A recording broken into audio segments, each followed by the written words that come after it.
नमस्कार, मेरा नाम है रॉबिन। आज हम बात करेंगे पाकिस्तान ऑक्युपाइड कश्मीर की। कश्मीर समस्या भारत के महत्वपूर्ण जियोपॉलिटिकल मुद्दों में से एक है। कश्मीर हमेशा से भारत पाकिस्तान संबंध का अहम हिस्सा रहा है। अंतर्राष्ट्रीय राष्ट्रीय मुद्दों के चर्चा का विषय रहा है, खासकर जब 5 अगस्त 2019 को भारत सरकार द्वारा प्रेसिडेंशियल ऑर्डर के तहत आर्टिकल 370 को रद्द कर दिया गया। आर्टिकल 370 जम्मू कश्मीर को विशेष राज्य का दर्जा प्रदान करता था। जम्मू कश्मीर रीऑर्गेनाइजेशन एक्ट 2019 के तहत जम्मू कश्मीर को राज्य से केंद्र शासित प्रदेश यानी union territory of Jammu and Kashmir और यूनियन टेरिटरी ऑफ लद्दाख का दर्जा दिया गया, जो 31 अक्टूबर 2019 से लागू है। और अब जब जम्मू कश्मीर का डिलिमिटेशन यानी परिसीमन सरल भाषा में समझे तो निर्वाचन क्षेत्रों का सीमा तय किया जाना है। संसद संविधान का आर्टिकल अनुच्छेद 82 और 170 परिसीमन डिलिमिटेशन के बारे में कहता है। अगर अब तक आपने इस चैनल को सब्सक्राइब नहीं किया है तो सब्सक्राइब करें और बेल आइकन को भी प्रेस कर दें। आगे हम चर्चा करेंगे पीओके का भौगोलिक स्थिति, पीओके का इतिहास, भारत पाकिस्तान के बीच हुए समझौते, क्या कभी भारत पीओके को एनेक्स कर पाएगा, इसकी और क्या समस्याएं हैं और इसके संभावित समाधान सामाजिक, आर्थिक, राजनीतिक और अंतर्राष्ट्रीय दृष्टिकोण से। आप इस वीडियो के अंत तक बने रहिएगा। जो लोग स्टेट पीएससी और यूपीएससी जैसे परीक्षा की तैयारी कर रहे हैं उनके लिए यह टॉपिक बहुत ही महत्वपूर्ण है। आइए इसे हम एक नक्शे से समझते हैं। अभी जो आप देख रहे हैं ये जम्मू कश्मीर का नक्शा है। जम्मू कश्मीर भारत का अभिन्न अंग है, लेकिन आधिकारिक रूप से 1947 से कभी भी ये पूरा भारत सरकार के कंट्रोल में नहीं रहा। ये पूरा क्षेत्रफल लगभग 2,22,000 स्क्वायर किलोमीटर का है। जो जम्मू और कश्मीर का जो इलाका है उसे भारत सरकार नियंत्रण करता है। वहीं अक्षय चीन वाला इलाका चाइना सरकार कंट्रोल करता है, जो कि भारत से विवादित है। अक्षय चीन और जम्मू और कश्मीर के बीच में जो नियंत्रण रेखा है उसे LAC कहते हैं, लाइन ऑफ एक्चुअल कंट्रोल। वहीं अगर आप देखें पीओके जो पाकिस्तान सरकार नियंत्रण करता है, इसके बीच में जो नियंत्रण रेखा है उसे LOC लाइन ऑफ कंट्रोल कहते हैं। भारत सरकार के नियंत्रण में कुल 55% जमीनी हिस्सा जो 1,04,490 स्क्वायर किलोमीटर का है। वहीं अक्षय चिन्ह जो 10% जमीनी हिस्सा है चाइना सरकार के अंदर में, वो 37,244 स्क्वायर किलोमीटर का है। जो पाकिस्तान ऑक्युपाइड कश्मीर है वो 35% जमीनी हिस्सा है, जिसका कुल क्षेत्रफल 78,114 स्क्वायर किलोमीटर का है। पाकिस्तान ऑक्युपाइड कश्मीर को अगर हम लोग 2 हिस्सा में बांटे तो आप देख सकते हैं, एक है पाकिस्तान कंट्रोल्ड कश्मीर जिसका कुल जमीनी क्षेत्रफल है 13,297 स्क्वायर किलोमीटर। ये 10 जिलों में बटा हुआ है। मुजफ्फराबाद इसकी राजधानी है, जो नीलम नदी के किनारे बसा हुआ है। नीलम नदी को भारत में किशनगंगा भी कहते हैं। वहीं गिलगित बल्तिस्तान वाला इलाका जो है वह 64,817 स्क्वायर किलोमीटर का है, जो कि पाकिस्तान कंट्रोल कश्मीर से 5 गुना बड़ी है। ये इलाका दुर्गम पहाड़ियों का है, ग्लेशियर है, 15 अगस्त 1947 भारत देश आजाद हुआ। ब्रिटिश साम्राज्य का अंत। उस समय रियासतों को ये आजादी थी कि या तो वो भारत से जुड़े, पाकिस्तान से जुड़े या फिर स्वतंत्र रहे। जम्मू कश्मीर के महाराजा हरि सिंह अपने राज्य के समस्याओं को देखते हुए स्वतंत्र रहने में भलाई समझा, लेकिन 20 अक्टूबर 1947 को आजाद कश्मीर फोर्स, जो कि पश्तून कबीलाइयों का एक उग्रवादी ग्रुप है, पाकिस्तानी आर्मी के सपोर्ट से जम्मू कश्मीर को जबरन हथियाने और कब्जा के लिए हमला कर दिया, जिससे वो मुजफ्फराबाद और बारामूला को अपने कब्जे में ले लिया, जो कि मात्र 32 किलोमीटर दूरी पे था श्रीनगर का। 24 अक्टूबर 1947 को महाराजा हरि सिंह ने भारत सरकार से मदद की गुहार लगाई। उस समय मिनिस्टर ऑफ होम अफेयर्स रहे सरदार पटेल ने उन्हें मदद का आश्वासन देते हुए कहा कि यदि जम्मू कश्मीर भारत में विलय हो जाए तभी वो मदद कर पाएंगे।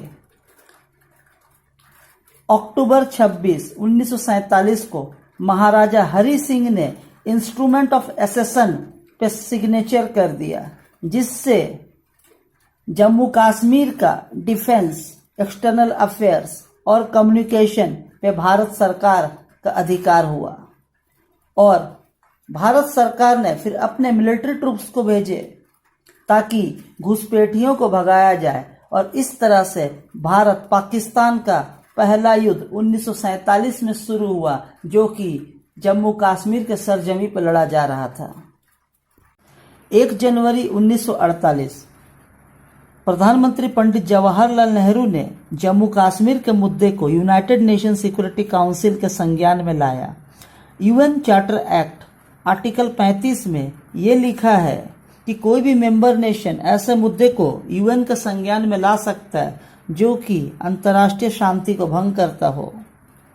यूएन ने 21 अप्रैल 1948 को रेजोल्यूशन 47 पारित किया, जिसमें मुख्यतः 3 बातें लिखी हुई थी कि पाकिस्तान अपने ट्रूप्स को पूरी तरीके से हटा ले, वहीं भारत अपने ट्रूप को कम से कम मिनिमम मेंटेन करे, और तीसरा प्लेबिसिट कराया जाए। क्या होता है प्लेबिसिट? प्लेबिसिट एक प्रक्रिया है जहां उस इलाके के स्थानीय लोग वोट देके ये डिसाइड करते हैं कि उनको किसे चुनना है। ये प्रक्रिया प्लेबिसिट का कभी पूरा हुआ ही नहीं। 27 जुलाई 1949 कराची एग्रीमेंट, जिसे दोनों देश के मिलिट्री रिप्रेजेंटेटिव ने साइन किया, जो अब वर्तमान में लाइन ऑफ कंट्रोल देख रहे हैं, इसे ही सीज फायर लाइन घोषित किया गया। इसकी कुल लंबाई 830 किलोमीटर है, जो कि दक्षिणी छोर चिनाब नदी से लेकर उत्तर पूर्वी NJ 9842 तक फैली हुई है। 1963 सीनो पाकिस्तान एग्रीमेंट, पाकिस्तान ने ट्रांस काराकोरम ट्रैक्ट या फिर सस्कम ट्रैक्ट, जो कि कुल 5300 स्क्वायर किलोमीटर का क्षेत्र है, उसे चाइना को दे दिया। यह क्षेत्र चाइना के जिनजियांग प्रोविंस से जुड़ा हुआ है। इस एग्रीमेंट को भारत सरकार वैध नहीं मानता। 2 जुलाई 1972 Shimla agreement, cease fire line को औपचारिक तौर पर लाइन ऑफ कंट्रोल घोषित किया गया। इस शिमला एग्रीमेंट के तहत अब कश्मीर के मुद्दे को बायलैटरल टॉक्स यानी द्विपक्षीय वार्ता से ही शांतिपूर्वक ढंग से सुलझाया जाएगा। फरवरी 22, 1994 भारतीय संसद ने जम्मू कश्मीर राज्य को भारत का अभिन्न अंग है इसकी घोषणा की। यह सांकेतिक तौर पे पाकिस्तान को चुनौती थी को कब्जाए हुए क्षेत्र को छोड़ दे। सितंबर 26, 2020 75वां यूएन जनरल असेंबली ने भारत ने इस क्षेत्र के फिजिकल जुरिडिक्शन का मुद्दा उठाया। इसके जवाब में पाकिस्तान ने 15 नवंबर 2020 को गिलगित बल्तिस्तान क्षेत्र को अपना 5वां प्रोविजनल प्रोविंस ऑफ पाकिस्तान घोषित कर दिया, जो 1949 कराची एग्रीमेंट और 1972 शिमला एग्रीमेंट का उल्लंघन है। आइए समझते हैं पीओके इतना महत्वपूर्ण क्यों है? अगर इसके भौगोलिक परिस्थिति को देखा जाए तो पीओके कई सारे इंटरनेशनल बॉर्डर को लिंक करता है। मसलन पूर्व में जम्मू कश्मीर, पश्चिम में पाकिस्तान, उत्तर में जिनजियांग प्रोविंस ऑफ चाइना और उत्तर पश्चिम में वाखान कॉरिडोर अफगानिस्तान। पीओके मध्य एशियाई देशों का गेटवे बन सकता है। CPEC China Pakistan economic corridor, जिसमें चाइना ने $50 बिलियन खर्च किए, वो भी पीओके से गुजरता है। अगर इकोनॉमी के दृष्टिकोण से देखा जाए तो क्योंकि इलाका पहाड़ी है तो इसमें fresh water resources, hydro electricity power potential और मुजफ्फराबाद और मीरपुर जैसे इलाका में माइनिंग की बहुत ज्यादा संभावना है, जिसमें ग्रेफाइट, बॉक्साइट, चौक, कोयला, सोना जैसे खनिज का माइनिंग हम लोग कर सकते हैं। 1965 के युद्ध में भारत ने पाकिस्तान को हराया। 1971 जिसे हम लोग बांग्लादेश लिबरेशन वार के नाम से भी जानते हैं, पाकिस्तान को हराया। 1999 में कारगिल युद्ध में पाकिस्तान को हराया। तो भारत ने अब तक पीओके को कब्जा क्यों नहीं किया, या फिर कहे क्यों नहीं कर पाया? चलिए इसके एनालिसिस करते हैं। पीओके एक पहाड़ी इलाका है जहां पे दुर्गम पहाड़ियां हैं, तो भारत को अधिक संसाधन की आवश्यकता पड़ेगी, क्योंकि पहाड़ी इलाका में ज्यादा मैन पावर, सैन्य शक्ति, ज्यादा रिसोर्सेस की आवश्यकता पड़ती है। भारत का राजनीतिक दृष्टिकोण देखें तो नो फर्स्ट अटैक पॉलिसी, यानी भारत कभी भी पहला हमला नहीं करता है। अगर हम पाकिस्तान, इंडिया और चाइना को देखें तो ये तीनों ही न्यूक्लियर पावर कंट्री है, तीनों के पास परमाणु शक्ति है, यानी जो न्यूक्लियर थ्रेट है ये अंतर्राष्ट्रीय शांति को भंग कर सकता है और ये एक बहुत बड़ा मुद्दा बन सकता है। अगर हम पीओके को सीधे सीधे कब्जा आएंगे तो सीपैक और चाइना का OBOR, one belt one road जैसा पॉलिसी है, इस कार्य में बाधा पड़ेगा तो हमें चाइनीज एग्रेशन का भी सामना करना पड़ सकता है, जिससे two way front of war खुल सकता है। कहने का मतलब हमें एक तरफ पाकिस्तान को संभालना पड़ेगा और दूसरी तरफ चाइना को। अगर अफगानिस्तान सरकार की बात कही जाए तो वहां पे राजनीतिक माहौल में अस्थिरता है, क्योंकि अफगानिस्तान में सरकार के साथ साथ तालिबान सरकार भी है। पीओके का इलाका जहां पे उग्रवादियों का हब कहा जाता है, जहां पे बहुत सारे ट्रेनिंग कैंप चलते हैं। इलाका कबीलाई होने के साथ साथ जो वहां के लोग हैं वहां प्रो पाकिस्तानी सेंटिमेंट और एंटी इंडियन सेंटिमेंट्स चलते हैं। नॉन कश्मीरी जो जनसंख्या है वो कभी भी कश्मीर के जनता या भारत के जनता का सपोर्ट नहीं करता है। आइए चर्चा करते हैं भारत के पास क्या संभावनाएं हैं। भविष्य में ये लागू हो ऐसा कोई जरूरी नहीं है। जम्मू कश्मीर विधानसभा में जो 24 सीटें पीओके के लिए सुरक्षित रखे गए हैं, यदि उन सभी सीटों पर विस्थापितों को प्रतिनिधित्व दिया जाए तो ऐसा करने पर पाकिस्तान पर दबाव बनेगा और हम दुनिया को याद दिलाने पर सफल होंगे कि कश्मीर का एक बड़ा भाग पाकिस्तान ने कब्जा किया हुआ है। पीओके की एक बहुत बड़ी जनसंख्या है जो पाकिस्तान से आजादी चाहता है और जम्मू कश्मीर का हिस्सा बनना चाहता है। इस संख्या से जुड़े कई लोग पाकिस्तानी उत्पीड़न से तंग आकर यूरोप और अमेरिका में बसे हुए हैं। यदि उन्हें भी अगर भारत सरकार पोस्टल बैलेट द्वारा मत अधिकार दे तो इससे पाकिस्तान पर अंतर्राष्ट्रीय स्तर पर कश्मीर मुद्दे पर कमजोर होगा। इस तरह से इन लोगों की आवाज बतौर कश्मीर नागरिक जम्मू कश्मीर की विधानसभा में गूंजेगी और पाकिस्तान बेनकाब होगा। हमने बस इस दृष्टिकोण को आपके समक्ष रखा है।